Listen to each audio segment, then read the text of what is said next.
Hey guys, my name is Nogan and welcome to my C++ series.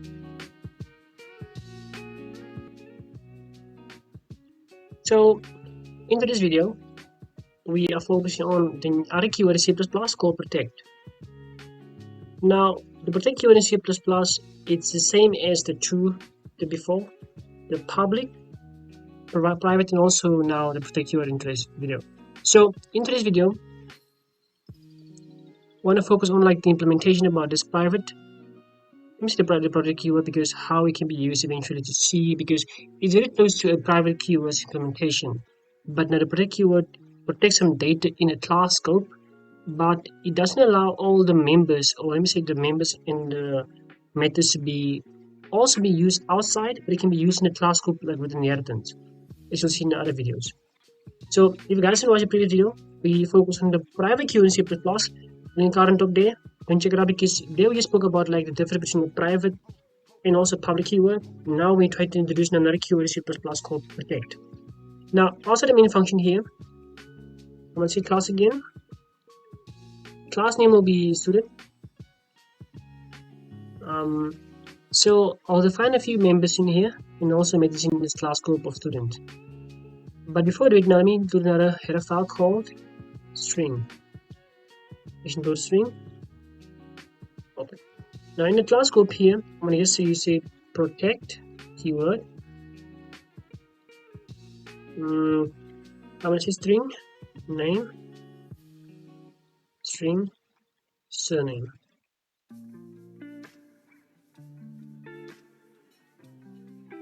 Protect again. I'm gonna say int. I'm gonna declare also a few int variables. I'm gonna say int say student ID.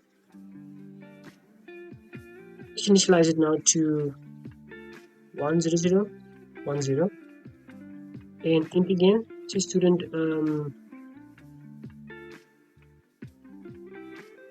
personal number. Initialize also to, let's say it's 858281. We'll have the two public members and also make this. I'm gonna say public.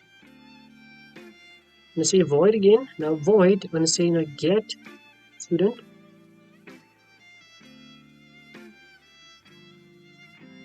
And define this function now in this class scope here. I'm gonna say cr again here. Now here, I just wanna see eventually I want the person to include the input now his information. So we'll just say student information.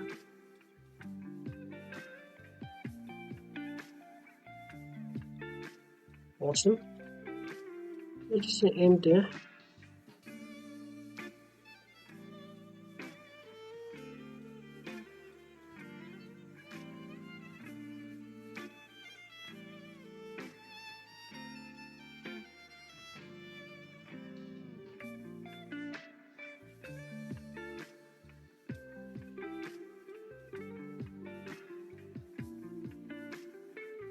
So one is the student enter his name here, cin, his name is student, and also cr again now, want to also get the student's surname also. So because those two will be our first input for now. So want to see the student name and also his surname. Okay.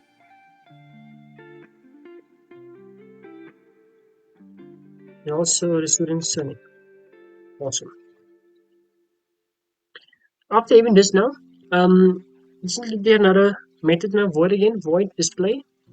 Want to see the output now eventually of the input values of the student. See out. Let's see student. See name,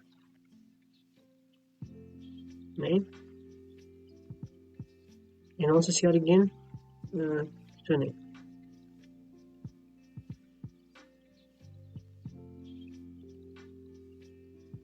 Awesome. So guys, as you can see something here, so the public method eventually, public keyword now gives us access to, it declares two methods here, of void get student and also void display. Now, what is interesting is eventually, as you can see, we're using now these variables or members now who are protected now here of type string and also type int in this functions of get student and display. As you can see, we don't have any errors because now remember, public keyword can be used by any members or any methods that are defined now in the class scope, as you can see here. As long as now these methods here or functions here are public, they can be accessed now outside the main function, as you'll see in a moment. Now let's go to the main function here and create now a object of type student, as you can see here. Let's say student, say current student. Now current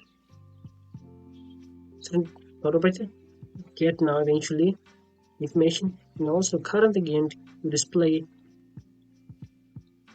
the data. Awesome. So we're using now here this object of current student now based on the class scope of student. Eventually now current as an object now gets all the functionalities from this get student function and also displays function here. So we're going to use this to eventually see now all the functionalities of this get student function, also display function here. So let's run a program so you can see what's happening with these two methods in here, and also using now the private variables defined in the class scope. Awesome. So if you run this now, you see we have an output statement here. So it's say okay, enter details student name. So system run again. Then we have now here Williams.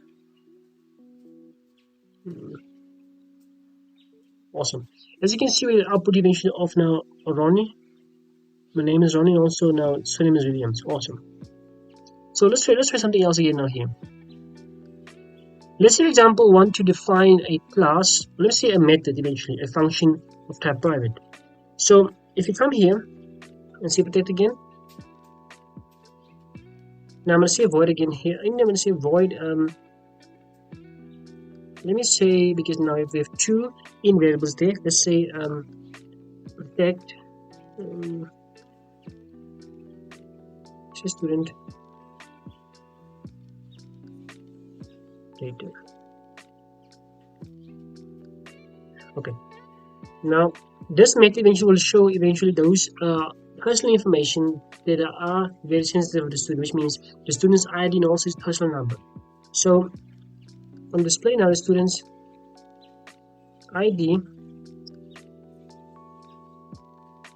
start. Now see out again student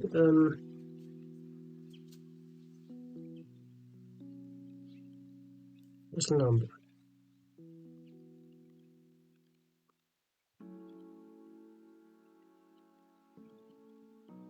Awesome. So guys, you can see we have another method again here. But now this method of protect student data is eventually using now the extra specifier of protect here. So I want to show you something very interesting, because as you can see, this member or this, let me say this function here, by its definition now in the class scope of student here, is having a specifier of protect, not public or even protect or private. So basically, if you go to the main function here and you say again current. Now, if you use dot operator now eventually here, you're only seeing two possible outcomes of the function you can use that have been defined in the class scope. You don't see here eventually protect student data, because now remember, if you go on top here, this method it still can be used in the class scope eventually here, but outside the class scope of student it cannot be used, because why? It also has the functionalities of a private keyword. Because if I remove this now, if I say private,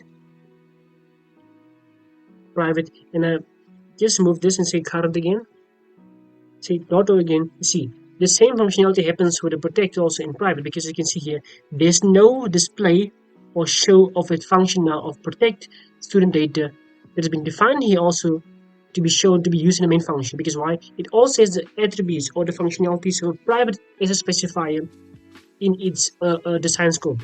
So, but if we change this, let me remove this. If we go back here and we change this now to a public, so fundamentally we go back here and just say current again to use it the same. Let's say dot. As you can see now, we have another method eventually a function being now given as an option here of now protect student data. So basically the difference is that now when you're having three specifiers, when you're having, for example, we have public, we have private, and also we have protect. So these two here have the same functionality in a way, because now we can't be accessed now outside the class scope eventually in the main function, but you can use them now in the declaration eventually, or definition of a class scope, as you can see here in here. So basically now these two are useful, but now protect is much more useful now if you want to use, for example, the variables declared in the protect scope here. Let's, for example, let's just take this back to protect specifier. Okay, let's say, for example, wanted to use now this method here in another class. You'll see now upcoming videos we'll speak about now encapsulation first, then we're going to focus on something called inheritance, where you have now a base class and also you have now child classes that are inherited from a base class. So the protect keyword is much more like flexible to be used with inheritance, because the private keyword doesn't allow you to use any member outside the class scope fundamentally, but the protect keyword now gives you much more flexibility. You use a few members now being defined there in the class scope. So guys, I hope you enjoyed this video. If you have any questions, don't forget to comment down below, and also subscribe to the channel, and thank you for watching. Don't forget to like, subscribe to my channel, click on the bell notification, and see the post on my channel.